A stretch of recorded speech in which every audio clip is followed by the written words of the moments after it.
One thing that they talked about bringing back, and I'm just going to get to our next one because I almost feel like there's a lot more least favorite TNA moments than favorites.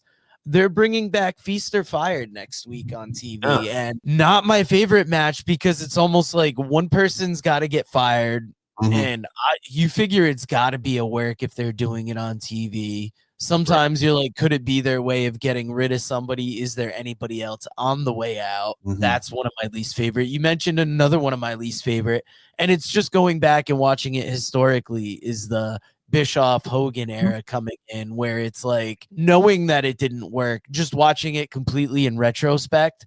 I'm like, why would you do that? It's like you fucked everything up with that moment. They brought in a over the hill Nasty Boys at the time and had them feud with the Dudleys and stuff. And yeah, I mean, there was a lot of stuff. And that Vince Russo style of booking, at different times too, or it's just crash TV, like something's happening every second. It got old, That's hard to remember too, because there was so much shit crammed in there that it's like, oh, what stands out amongst the Russo? I think Russo in general, is definitely a mark on them. He's done some good, he's done some bad. Another thing too is like even just talking about last night too is like I'm on the TNA Plus app and the feed broke out. Like I didn't watch the one thing I missed was the Hardys and Elijah in the first match, against Mustafa and Order 4, and I'm thinking like, oh, that probably was a banger match, and I come back in when the Righteous is pulling on Jeff Hardy's earring there and tying to the rope and all that stuff, which, whatever.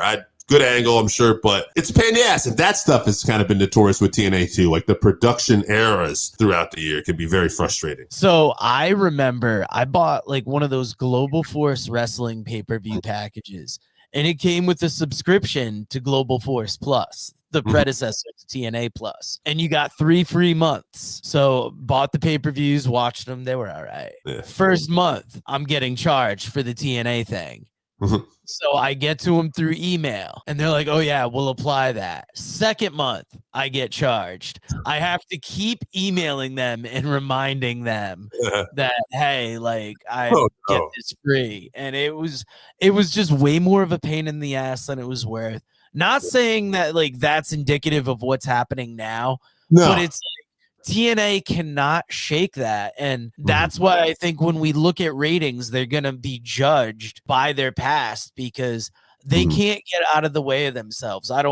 And little things don't help, like the Bruce Pritchard podcast, where he talked about his whole time in TNA and everything that went wrong. Them just always TNAing it up. So it's tough to enjoy them, but they really do put out a unique product. Like, remember when they were working with AEW? How that was another favorite thing of mine. I forgot. Yeah. The Kenny Omega belt collector. And then like it fell apart, and then it's like they just never acknowledged each other again, so it was kind of crazy in that way. Yeah, any other big moments that stand out for you negatively, if you get away from the Hogan Bischoff era, you get away from all the production eras and stuff like that. One thing I'd say that went a little too long, there was a positive for them overall, but almost like the NWO went a little too long, was that Aces and Eights I thought went just a little too long, and for me that's kind of where I checked out for a little while. Like that had just dragged on, and I'm like, all right, I'm done with this company right now. I've only seen that in retrospect. I haven't watched it all the way through. I'll have to check it out. Obviously, Claire Lynch is a notorious AJ Styles angle. Like, I don't know. Like after this first episode, we've both given our ratings. Where do you see TNA headed to? Do you think it's gonna be a good start? Are they kind of where they are, or did they bury themselves after that first episode?